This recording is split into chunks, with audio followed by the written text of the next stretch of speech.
Hi hello friends, అందరికీ నమస్కారం అండి. Welcome to our YouTube channel. రాష్ట్ర వ్యాప్తంగా ఉన్నటువంటి పెన్షన్ లబ్ధిదారులకు ప్రభుత్వం నుంచి ఎదుర్కొనే శుభవార్త అయితే రావడం జరిగింది. ఈరోజు రాష్ట్ర వ్యాప్తంగా పెన్షన్ల పంపిణీకి సంబంధించి ప్రభుత్వం పూర్తి ఏర్పాట్లను అయితే చేస్తుంది. అదేవిధంగా రాష్ట్ర వ్యాప్తంగా పంపిణీ చేస్తున్నటువంటి వివిధ రకాల పెన్షన్లు భారీ మొత్తంలో పెంచిన విషయం మనందరికీ తెలిసిందే. సామాజిక భద్రతా పెన్షన్ను 3,000 రూపాయల నుంచి 4,000 రూపాయలకు, దివ్యాంగులకు ఇస్తున్నటువంటి 3,000 రూపాయల పెన్షన్ను 6,000 రూపాయలకు పెంచడం అయితే జరిగింది. అయితే ఈరోజు సామాజిక భద్రతా పెన్షన్ను 7,000 రూపాయలు అందించనున్నారు. అదేవిధంగా పెన్షన్తో పాటు మరొక 2 వస్తువులు కూడా పెన్షన్ లబ్ధిదారులకు అందించనున్నట్లు అధికారుల నుంచి సమాచారం. సో ఈ యొక్క 7,000 రూపాయల పెన్షన్ ఏ విధంగా ఇస్తారు, అదేవిధంగా పెన్షన్తో పాటు ఇచ్చేటువంటి మిగతా 2 వస్తువులు ఏమిటనే దానికి సంబంధించి, అలాగే రాష్ట్ర వ్యాప్తంగా ఇస్తున్నటువంటి మిగతా పెన్షన్లు ఎంతవరకు పెంచారు అనే దానికి సంబంధించిన పూర్తి వివరాలన్నీ కూడా ఈ వీడియోలో మనం తెలుసుకుందాం. అయితే వివరాల్లోకి వెళ్లే ముందు మీ అందరికీ ఒక చిన్న రిక్వెస్ట్ అండి. ఈ వీడియో చూస్తున్న ప్రతి ఒక్కరు కూడా వీడియోని ఎక్కడ స్కిప్ చేయకుండా ఎండ్ వరకు చూడండి. అదేవిధంగా ఇలాంటి మరిన్ని ఇన్ఫర్మేటివ్ వీడియోస్ కోసం మన ఛానల్ సబ్స్క్రైబ్ చేసుకొని పక్కన బెల్ ఐకాన్ని ఆల్ నోటిఫికేషన్స్ని యాక్టివేట్ చేసుకోండి. అలాగే వీడియోని మీ మిత్రులకి, వాట్సాప్ గ్రూపులకి షేర్ చేసి సపోర్ట్ చేయండి. ఇంకేమాత్రం ఆలస్యం చేయకుండా వివరాలకైతే వెళ్ళిపోదాం. రాష్ట్ర వ్యాప్తంగా పెన్షన్ల పంపిణీ కార్యక్రమం ఈరోజు ఉదయం 6 గంటల నుంచే ప్రారంభం కానుంది. అందుకు సంబంధించి అన్ని ఏర్పాట్లను రాష్ట్ర ప్రభుత్వం పూర్తి చేస్తుంది. ఒకే రోజు లబ్ధిదారులకు కొత్త పెన్షన్ అందించే ప్రక్రియను పూర్తి చేయాలని ప్రభుత్వం సంకల్పించింది. ఆ మేరకు అధికార యంత్రాంగం అవసరమైన అన్ని ఏర్పాట్లను పూర్తి చేస్తుంది.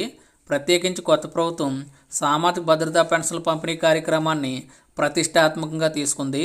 ముఖ్యంగా రాష్ట్ర ముఖ్యమంత్రి నారా చంద్రబాబు నాయుడు గారు దేశ చరిత్రలో మునుపెన్నడూ లేని విధంగా తొలిసారి లబ్ధిదారులకు వెళ్లి స్వయంగా ముఖ్యమంత్రి గారు పెన్షన్ పంపిణీ చేయనున్నారు. దీంతో మంగళగిరి నియోజకవర్గ పరిధిలోని పెనుమ గ్రామంలో ఉన్నతాధికారులు అవసరమైన అన్ని ఏర్పాట్లను పూర్తి చేశారు.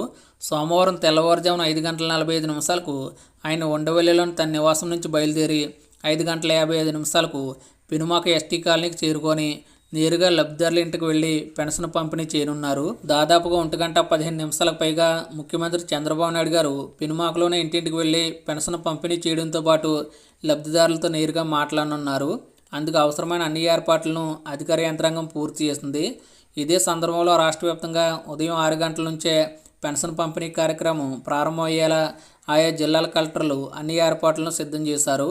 ఆ దిశగా రాష్ట్ర ప్రభుత్వం గత 2 రోజులుగా జిల్లాల యంత్రాంగానికి అవసరమైన అన్ని ఏర్పాట్లను సిద్ధం చేయాలని సూచించింది. ప్రత్యేకించి మంత్రులు, ఎంపీలు, ఎమ్మెల్యేలు కూడా పెన్షన్ పంపిణీ కార్యక్రమంలో స్వయంగా పాల్గొంటున్నారు. దీంతో రాష్ట్ర వ్యాప్తంగా పెన్షన్ పంపిణీ కార్యక్రమాన్ని ఓ పండుగలా నిర్వహించాలని ప్రభుత్వం నిర్ణయం తీసుకోవడంతో పాటు ఆ దిశగా అవసరమైన అన్ని ఏర్పాట్లను సర్వం సిద్ధం చేస్తుంది.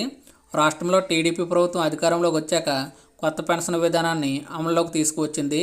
గత ప్రభుత్వం ఇస్తున్న 3,000 రూపాయల పెన్షన్ను 4,000 రూపాయలకు పెంచడంతో పాటు చంద్రబాబు నాయుడు గారు ఎన్నికల ప్రచారంలో ఇచ్చిన హామీ మేరకు ఏప్రిల్, మే, జూన్ నెలలకు సంబంధించి నెలకు 1,000 రూపాయలు చొప్పున 3 నెలల బకాయిలు 3,000 రూపాయలు కావున ఈ 3,000 రూపాయలను ఈరోజు ఇచ్చేటువంటి కొత్త పెన్షన్ 4,000 రూపాయలతో కలిపి మొత్తం 7,000 రూపాయలను లబ్ధిదారులకు ప్రభుత్వం అందించబోతుంది.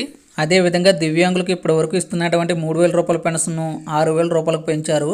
అలాగే పూర్తి అస్వస్థకు గురైన వారికి, తీవ్ర అనారోగ్యంతో మంచాన పడిన వారికి, వీల్చైర్లో ఉన్నవారికి ప్రస్తుతం ఇస్తున్నటువంటి 5,000 రూపాయల పెన్షన్ను 15,000 రూపాయలకు పెంచడం జరిగింది. అలాగే కిడ్నీ, కాలేయం, గుండె మార్పిడి చేసుకున్న వారికి, డయాలసిస్ స్టేజ్కు ముందున్న కిడ్నీ వ్యాధిగ్రస్తులకు పెన్షన్ కింద ప్రస్తుతం ఇస్తున్నటువంటి 5,000 రూపాయలను 10,000 రూపాయలకు పెంచారు.